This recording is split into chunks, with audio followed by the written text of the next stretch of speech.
I can have your attention. We'll call this meeting of Uvalde County Commissioners Court for Monday, October 27th session. I ask you to stand and launch word of prayer. Heavenly Father, we praise you, we honor you, and we give you all the glory. Thank you for this glorious day. Thank you for the rains that you provided us. Thank you for your love. We ask for your presence among us today for each and everything that we do each and every day. Forgive us for our many sins and our faults. And God, please continue to bless us. And God, please bless America. Amen. I pledge allegiance to the flag of the United States of America and to the republic for which it stands, one nation, under God, indivisible, with liberty and justice for all. Honor the Texas flag. I pledge allegiance to thee, Texas, one state, under God, one and indivisible.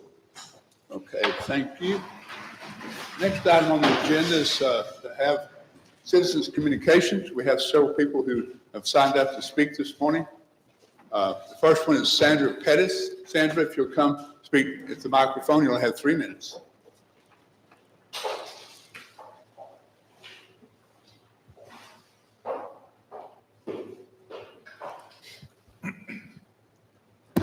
Good morning. My name is Santa Perez. I'm with the Windmill Water Supply Corporation.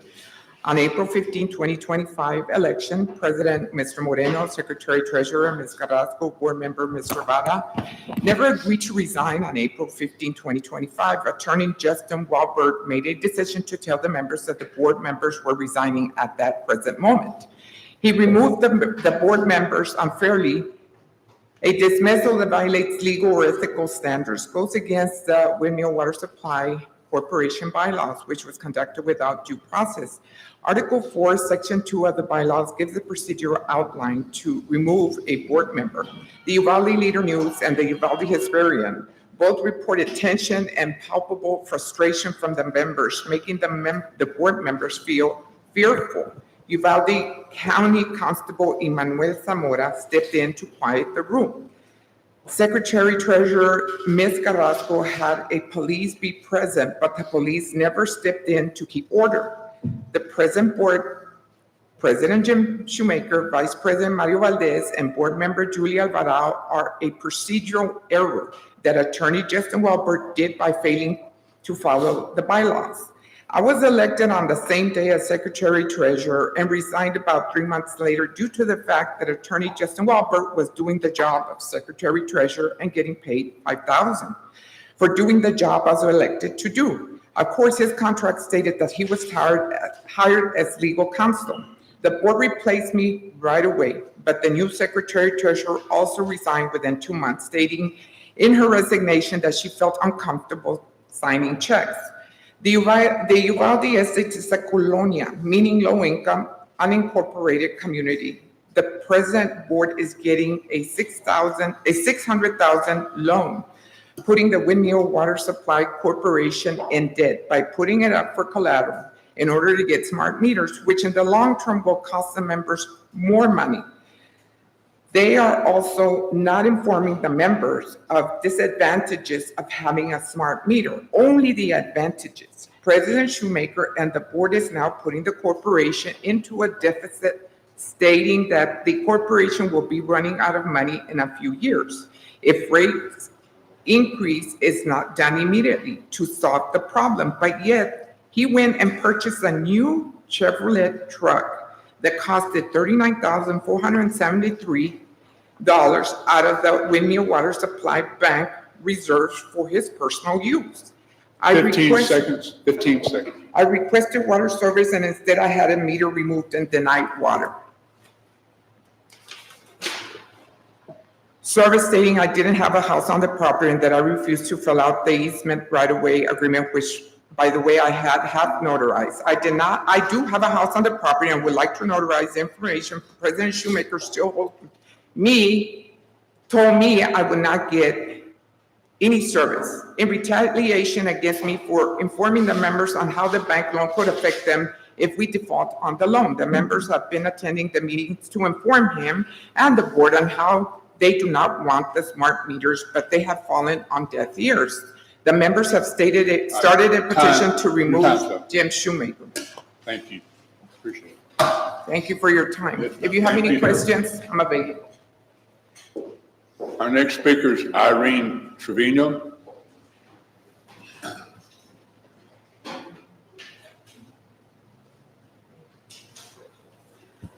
Good morning. Good morning. Thank you for allowing me to speak to you today. I'm here to address a matter of criminal trespassing that has directly impacted my mother, Lydia Carrasco, and remains unresolved despite formal reports to law enforcement. I have documented evidence, including police reports, that clearly outline the incidents and repeated efforts to seek assistance in this resolution. Today, I intend to present this evidence to the court to demonstrate both seriousness in the situation and the lack of appropriate follow-up or accountability. My goal is not only to seek justice in this matter, but also to bring awareness to the systemic failure in addressing the incidents like these that occur in our community. I have with me a police report that was done by my mother and was never followed up. She made several trips to the sheriff's department to find out what was going to happen. They gave her the runaround. I have photos of the person who trespassed. I also have his own written story, which he posted in the Uvalde Hesperian, with the posted picture that says, "No trespassing," his own article. And in his own article, he states, "I may be going to jail," but he'll continue to post more information. He went ahead and posted the same information on Facebook, listing my mother's address for everyone to see.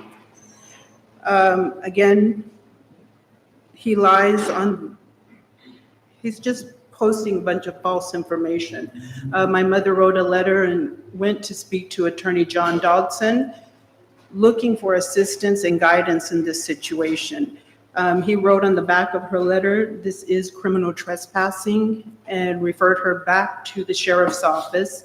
When she went back to the sheriff's office to address the situation for the fourth time, again, it's still being looked into.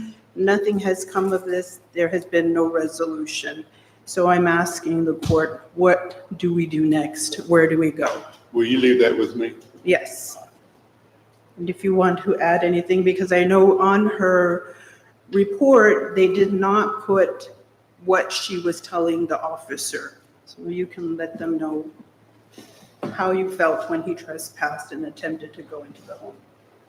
It is the most awful feeling to have somebody jump your gate that's locked and walk like a block distance to my home. And I'm like, what's this person doing here?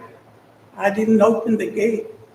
And then have him stand there. I had the door ajar. He stands there and yelling at me that I might, do you know you might go to jail, even prison? And I didn't know what he was talking about. I had a tractor that belonged to Windmill. I was the secretary treasurer, and I was asked by our former operator if he could leave the tractor on my property, which is halfway distance between the back end of the subdivision and the office end where he normally stored it.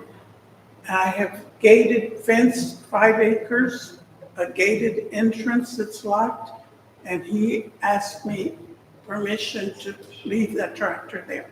So that's why it was there. But this person takes it upon himself because they forced themselves at a previous meeting for us to put him onto the board. So he decides to do this and scares me and yelling at me and demanding the keys to the tractor. And, Okay, if you'll leave that report with me, I'll make sure that I'll visit with the law enforcement about the criminal trespass part of it, okay? Yes. I'll make sure I visit with them. Satisfactory? Thank All you. right, thank you. Next, we have Scott Walston.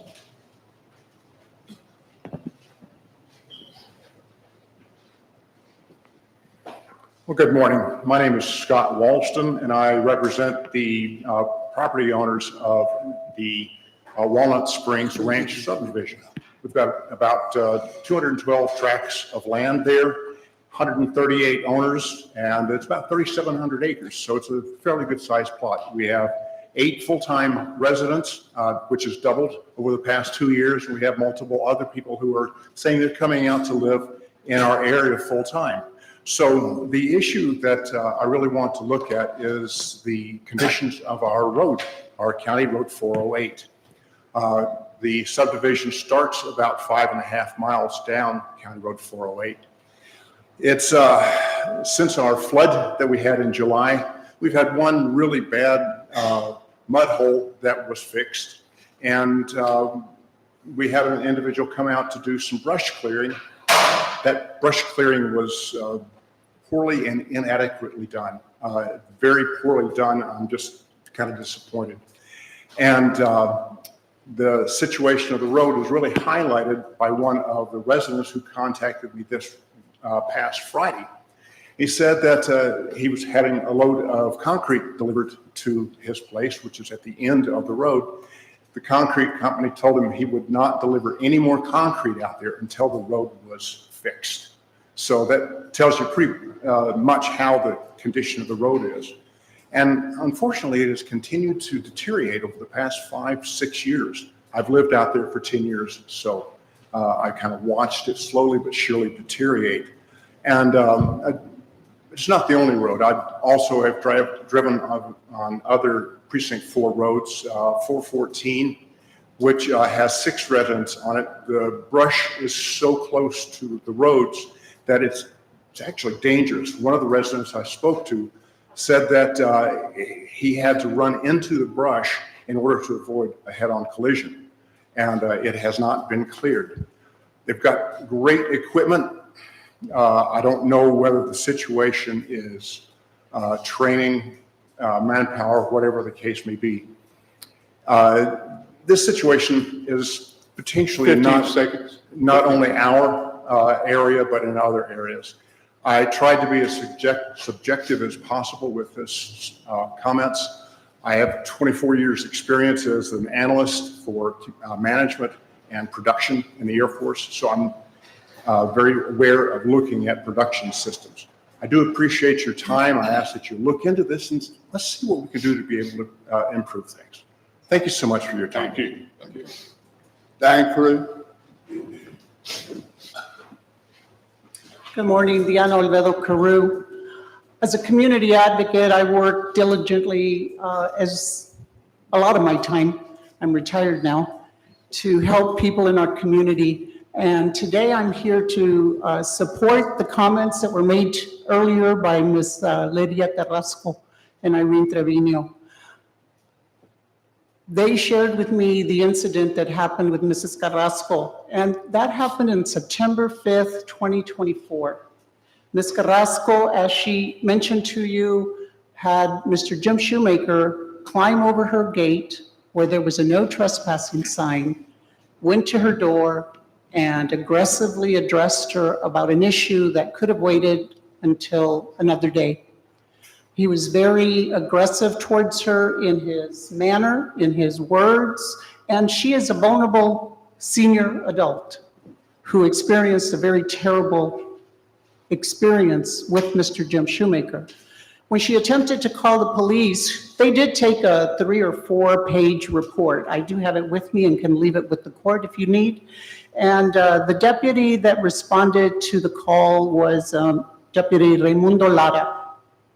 And as she said, that report has been sitting somewhere, not being addressed by the county attorney and any efforts made to deal with the situation.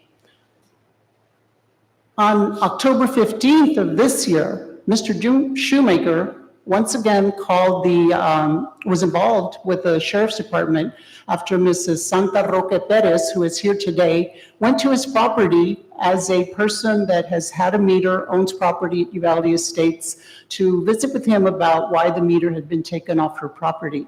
Mr. Shoemaker was not there, his gate was open, there was no sign saying no trespassing, so she entered in her vehicle. On her way out, Mr. Shoemaker arrived at his residence and had a conversation with her. After Ms.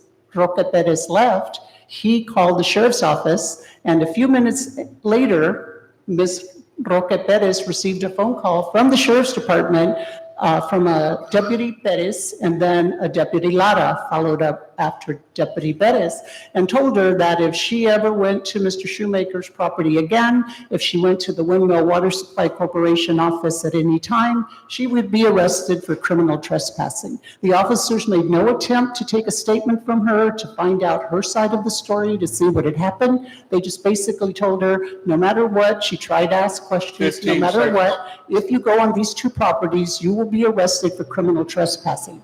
I attempted to contact the sheriff's office 3 times, asking for the sheriff or a representative to reach out to me to have a conversation. Nobody ever did. Thank you. Thank you. Okay, that concludes our citizens' comments. We'll move on to item number 3, and that's consider and act upon approval of minutes. You have before you the minutes of October the 14th for consideration. Are there any additions or corrections to those minutes?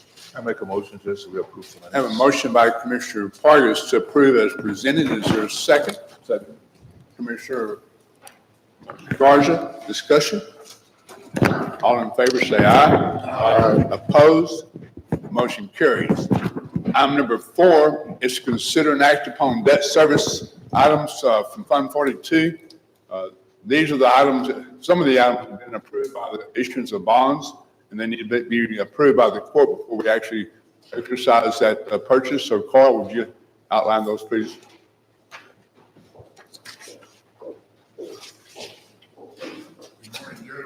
Morning. Morning. You may recall back in May 2025, when the county came before the court here, that to announce the notice of intent to issue debt by Uvalde County, that at that time, there was a number of elements, there was a budget built into that debt service, okay? So this morning, these elements that we're bringing to the court is not new information, it's information that's already been approved. However, the financial advisor with Samsco has requested and did mention that it is a requirement that each one of these elements be brought back to the court for approval once we lock in that particular element to be paid for from that debt, okay? So I kind of hope I made that sort of clear. The first one is, the first item there, number A, is 5 vehicles for the constables. 5 2024 Chevrolet 4x4 crew cab pickups for the constables and accessories. At the beginning of the issuance of the debt, the county budgeted $395,000 for the 5 vehicles plus all the accessories. The accessories include the radar equipment, motor radios, actually have the radios installed in the vehicles, radar units, all the lights, sirens, and whistles that go on the vehicles. So Uvalde County was very fortunate in being able to locate the vehicles through a buy-board contract. With Parkway Chevrolet, they had 5 the same type vehicles on their lot. And it was through a buy board contract, so the county locked those in. And I may mention that about 1 hour after we requested to lock those in, there was another county that had contacted them trying to get those vehicles, and Parkway Chevrolet said they were already taken. So they are a new model, they're a 2024 model, but it expedited the process, be able to get the vehicles over here to Uvalde County. At the end of the day, the vehicles and the accessories and the amount that we had budgeted were $3,374.81 under budget. So the amount that we had budgeted in the notice of intent to issue the debt for those items, we're actually under budget for that amount. So it'd be my recommendation to the court that y'all approve that purchase through Parkway Chevrolet for the 5 vehicles for the constables, including the accessories. We have a recommendation for item number A. How about item number B? Okay. Item B was for the one pickup for the Fairplex maintenance. We, at the beginning of the day, Uvalde County budgeted $50,000 in that debt service for that one pickup for the maintenance. We got a similar type vehicle for the Fairplex, again from Parkway Chevrolet, in the amount of $49,207. So that'll also be under budget according to our original budget that we had in the debt issuance. And then item C. Well, is that your recommendation that we do item number B? Yes, sir. Okay. Item number C. Okay. Apologize for that, Judge. That's right. Item C was for the Justice of the Peace Precinct 2 over there at Sabinal, was to install security systems, access controls, and alarm systems over there at the JP office, try to do some safety upgrades there. We've got a quote here from HTS for the access controls, security cameras, wiring, cabling, and technology, a quote of $17,298.81. Again, we got $50,000 budgeted in the debt issuance for security installations over there at JP Office Precinct 2. Be my recommendations to the court to award that to HDS Voice and Data Systems. So have a recommendation for item A, B, and C. Is that correct? You've heard the explanation of the agenda item. Are there any questions of the court? I have a question with respect to item A, the 5 constable vehicles. That's going to be a total of 306,000 for those vehicles. Is that correct? But originally, the court had appropriated how much now for those 5 vehicles? Well, we had originally for the vehicles, $395,000. Okay, so we came in under. There's some money there. All 3 elements are under budget. Okay. Yeah. Thank you. Any other questions? Is there a motion to approve the recommendations? I make a motion just to approve. Commissioner Pargas, is there a second? Second. Commissioner Copeland? Discussion? All in favor, say aye. Aye. Opposed?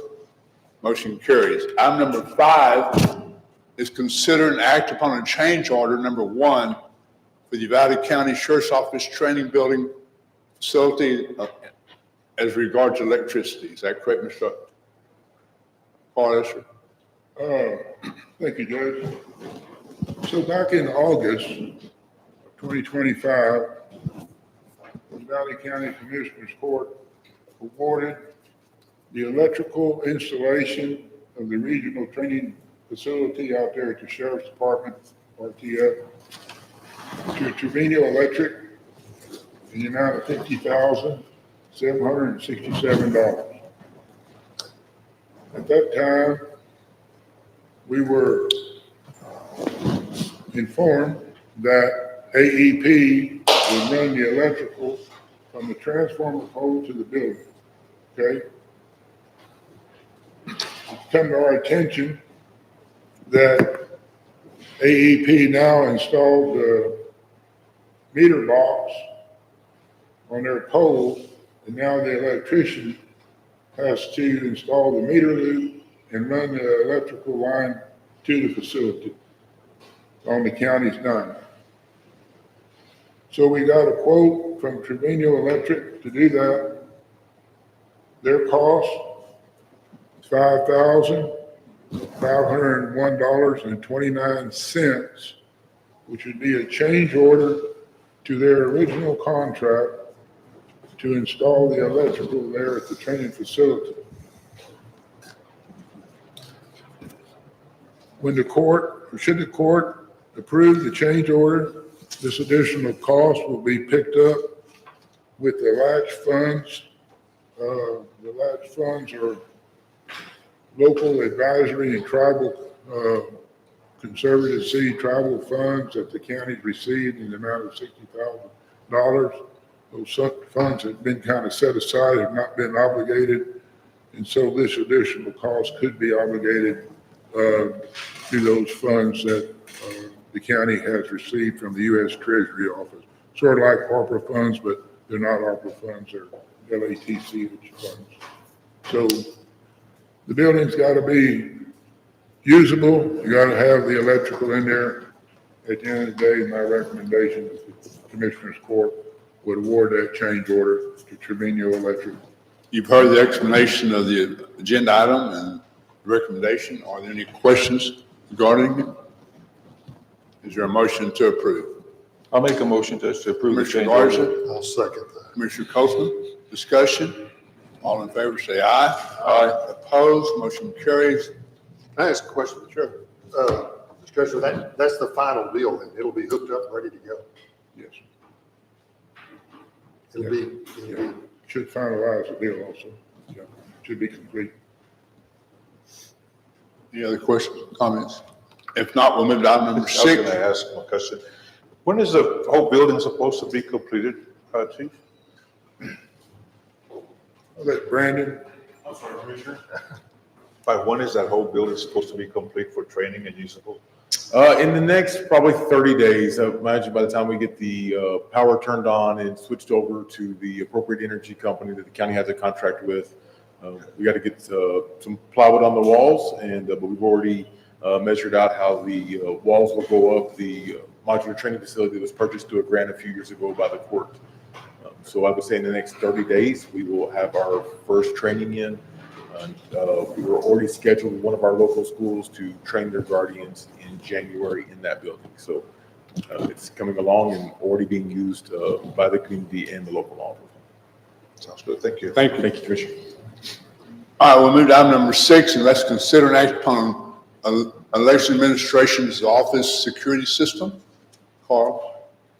Judge, we've got a quote here from HTS to install some alarm systems over there at the election office. Originally we got a quote just for one door, and we actually got a revised quote about the middle of last week for all 3 doors. This is from HTS, $3,345.35 for all 3 doors at the election office.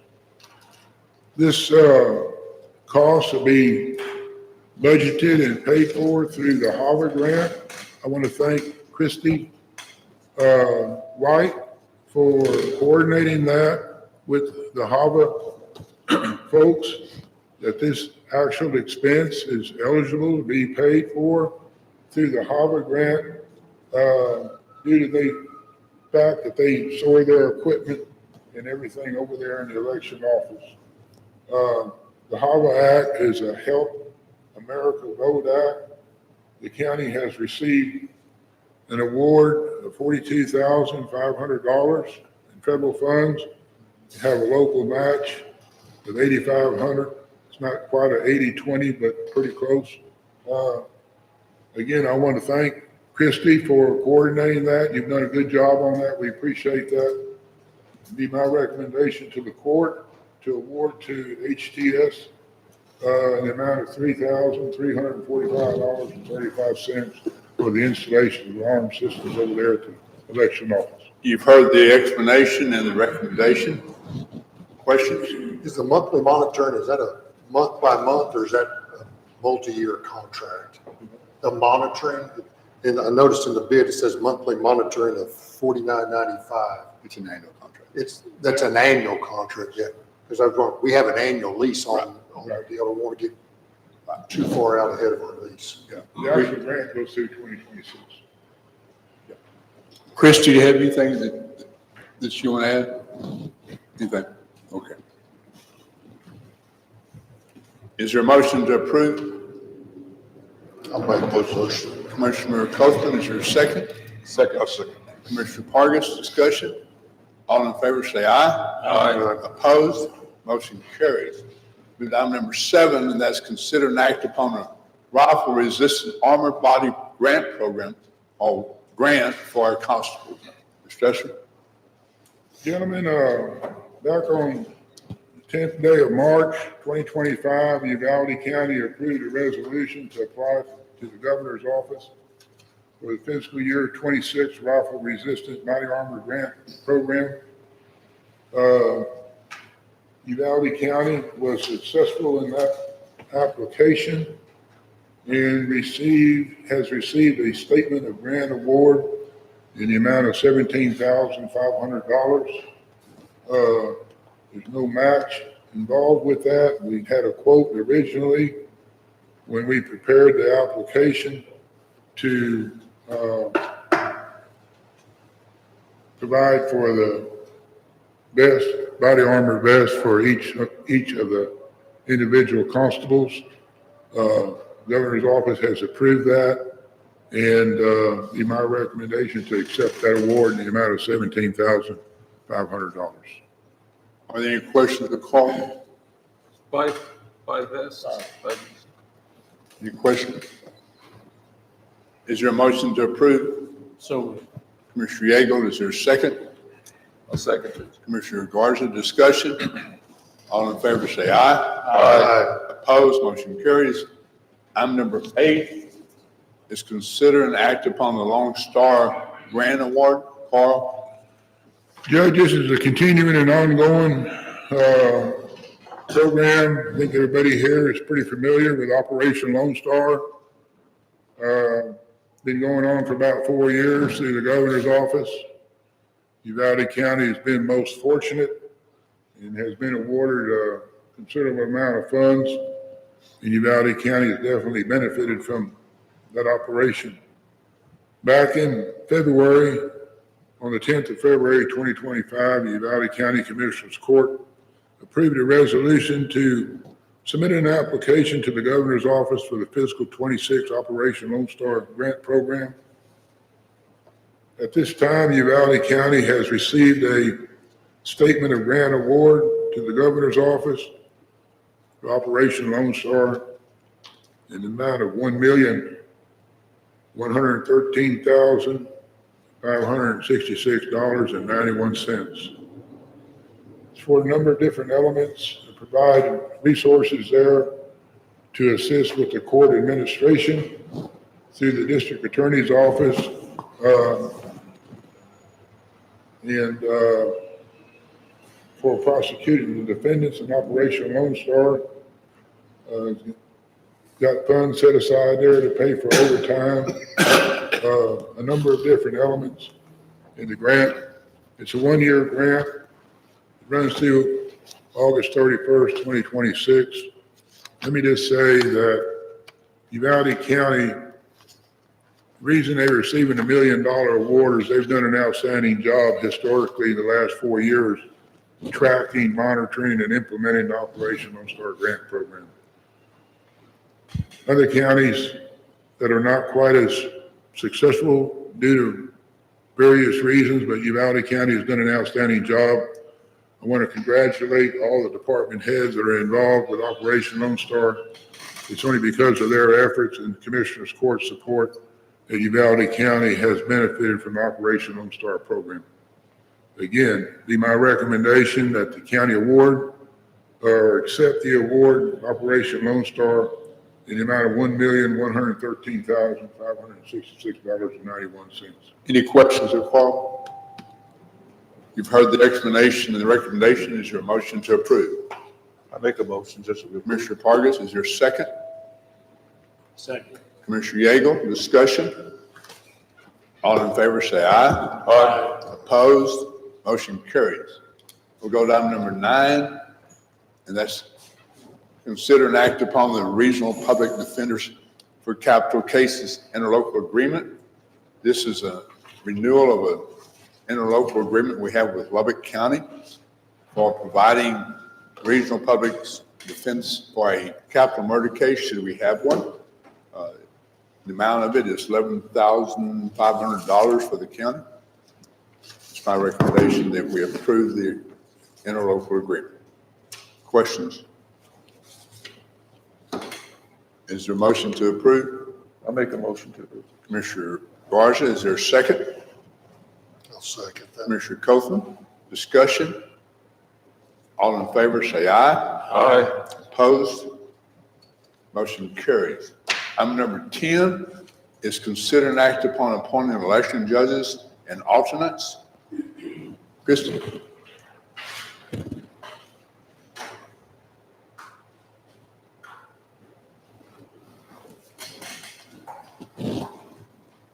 Morning. Good morning.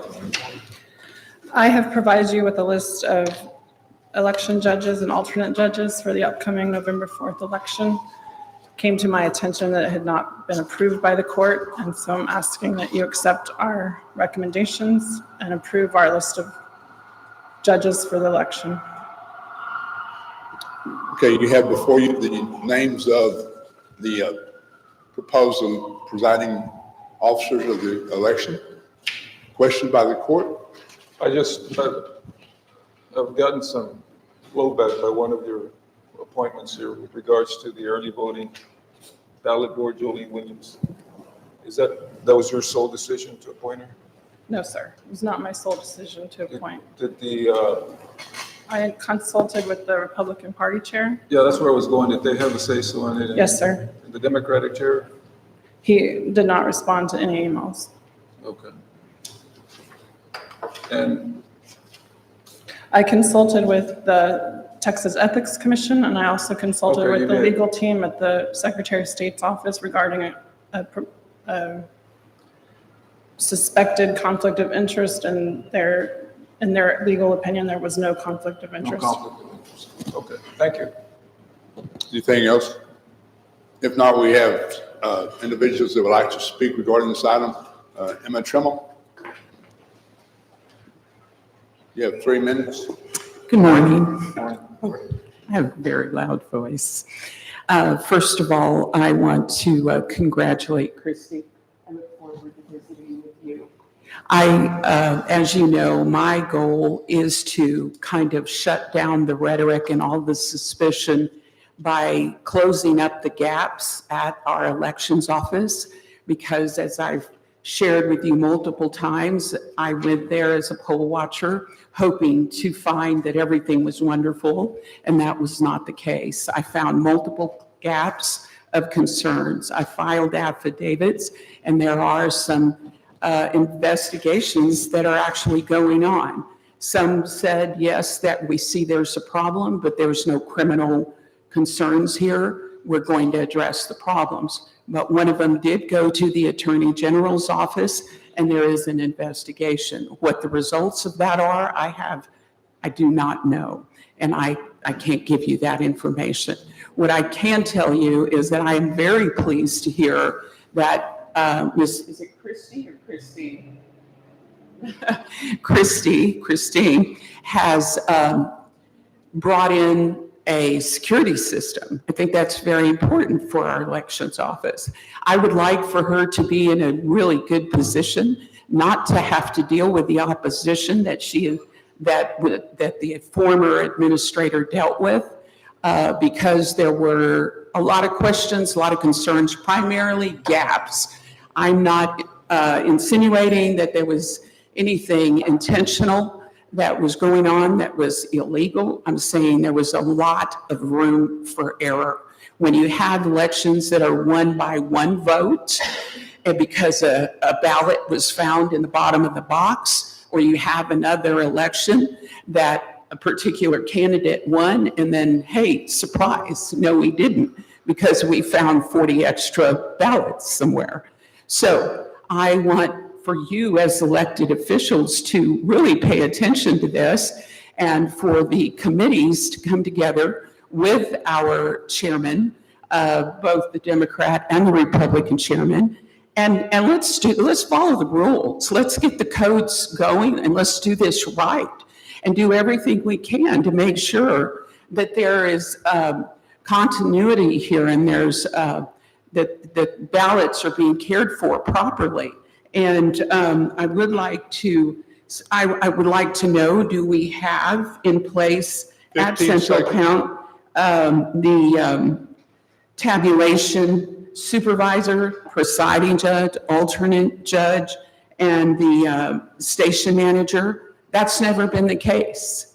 And I would implore you, please, to help our office be in line and help her have a great opportunity to bring unity to this community through doing things properly. Thank you. Thank you. Thank you. Jason Bills.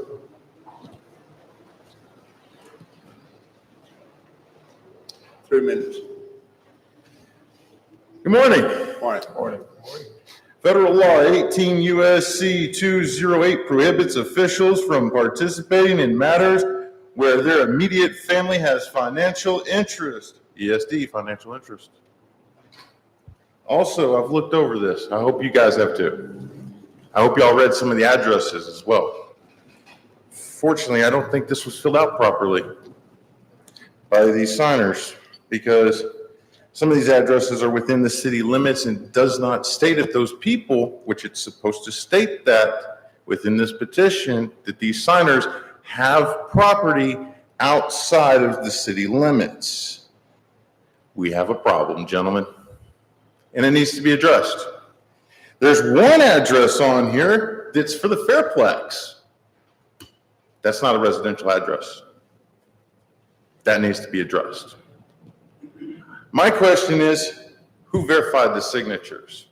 Was it the county clerk, the elections administrator, or yourselves? Because when I went through this and I actually read the law on this, I was shocked. I mean, the documentation's correct. And then I noticed that Jolie Williams' husband and son-in-law's name are on here as the ones that created this. That is a conflict of interest. She cannot be on the early voting ballot board. Thank you for your time. Thank you. Okay, Dan Crew. Good morning, Diana Olvedo Carew. About a week or so ago, I sent an email to the Uvalde County Elections Committee, which is comprised of Judge Mitchell, the county clerk, the tax assessor, and the two-party chairs. I also sent that email to the elections administrator, Ms. White. I expressed my concern at the fact that Jolene Williams is being recommended to be the early voting ballot board judge once again this year. I believe she's been the judge probably for 20 years, if not longer, except maybe the 1 year when I served under the Republican Party. As soon as I resigned that position, Ms. Williams was once again placed on that list. The mere fact that the petitioners to this court to establish the ESD number 3 are Richard Williams, husband of Jolene Williams, and Gilbert Ayala, son-in-law of Jolene Williams, and the fact that the Republican Party chair, Mr. Charlie Downing, doesn't see a conflict of interest in that appointment Now, Ms. White has stated that she spoke to the Texas Ethics Commission and probably the Secretary of State Elections Office, and they could not find any law that addressed specifically these types of propositions. They only address when there's individuals running for an office. Now, I would beg the court that though there may not be a law on the books that says to you clearly and definitively that there is a conflict of interest, that you would know that there is a conflict of interest. These three individuals are intimately related. If it passes, there will be dollars attached to that property tax entity of which these individuals might benefit. And so for this court to believe, based on the presentation by your elections administrator, that there is no conflict of interest that you can find in law, in a book, that's one thing. But the perception of conflict of interest is very clearly seen. And I would even imagine by you, how can you say there is no conflict?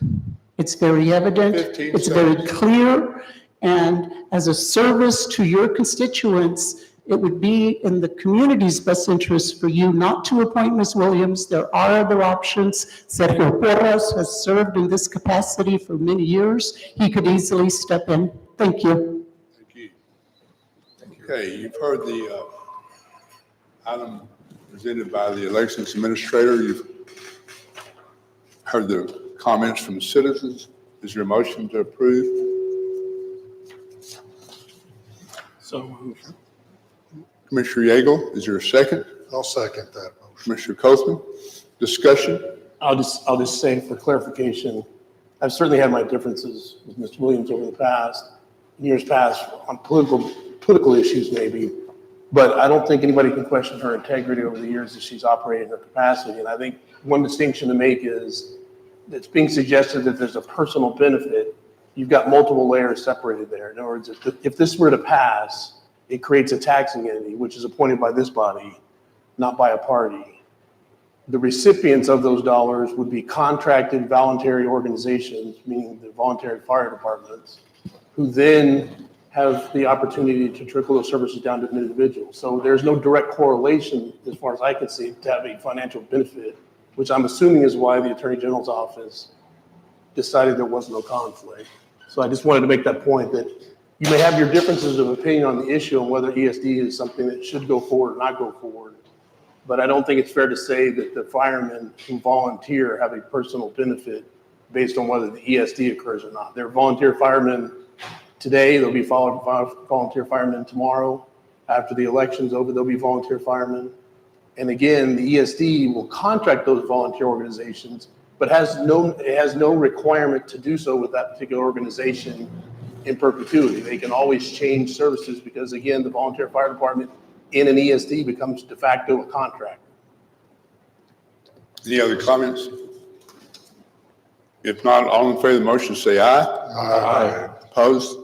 Motion carries. Item number 11 is consider an act upon appointments to the El Progreso Memorial Library Board of Directors. The Board of Directors comes before this court annually. They have 3 positions open. They're recommending Amber Arthur, Abel Acosta Ortiz, and Norma Jean Sandoval to be appointed to the board. Is there a motion to approve? I'll make a motion. Commissioner Garza, is there a second? A second, Judge. Commissioner Vargas, discussion? All in favor, say aye. Aye. Opposed? Motion carries. Item number 12 is consider an act upon road administrator's report. D. Morning, Judge. Morning, Morning. Commissioners. Morning. This report's from October the 9th to October the 22nd. We bladed roads on 334 and 405. Cut grass on county roads 360, 363, and 461. Cut brush on county roads 102 and 405. Potholes patched on 416, 424, and up Reagan Wells. Equipment was moved to Canepa from County Road 415 to 405, installed two school zone ahead signs and two 20-mile-an-hour signs on County Road 375 near the Canepa School, which is the chat part of it before it gets paved. Held two commissioner cleanups, one in Canepa and one in Utopia. Repairs have been done on the flood damaged county roads, and we are in the process of taking pictures to turn into FEMA and TDM to verify that the work has been done. Monitor and supervise all work outlined in the report. Any questions? Any questions of D? D, I have 419 Nueces Leisure Estates. There's a section of that road that I think it's past the pothole, fill in the pothole stage. Right. I don't think we're doing any justice to that road or to those folks there. It's a section, not the whole road. And I'd like to maybe see on your part a plan to address that, maybe recapture it. Go in there and replace it. And 414, we've talked about 414. It's torn up, the back half of it. Right. I'd also like to see what you're going to do with that. And we paved that. I think we got that paved in 2019. Right. But it all came up already, so I'd like to see that addressed. Hopefully before the when I get some money. Hopefully before the Thanksgiving holidays. Yes, sir. Thank you. Any other questions? Is there a motion to accept this report? I make a motion to accept this report, Judge. Commissioner Carter, is there a second? I'll second. Commissioner Copeland, discussion? All in favor say aye. Aye. Opposed, motion carries. Item number 13 is consider an act on line item budget amendments. We have none this morning. Item number 14 is consider an act upon payment of bills. You've had the opportunity to review the bills. Is there a motion to approve? I'll move to pay the bills, Judge. Commissioner Garza, is there a second? Second. Commissioner Yeagle, discussion? All in favor say aye. Aye. Motion carries. Item number 15 is consider an act upon approval of monthly reports. You've had an opportunity to review the reports. Is there a motion to approve? So moved. Commissioner Yeagle, is there a second? Second. Commissioner Pargas, discussion? All in favor say aye. Aye. Opposed, motion carries. Item number 16, when we do close today, I'd like to do so in memory of Willa D. Ilsey, Claudia Pettis, Norman H. Studi, Pastor Chuck Van Gulish, and David James Jenkins. Are there other names? If not, we'll move to item number 17. That's an executive session. We'll go into executive session at 10:58. If y'all will excuse us.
record reflect that we exited executive session at 11:38. And there will be no action taken as a result of the executive session. All right. That's all I'm doing. Can you hear me? We got out of executive session 11:38, and as a result of the executive session, no action will be taken. Therefore, that concludes this agenda. This meeting stands adjourned. Thank you all.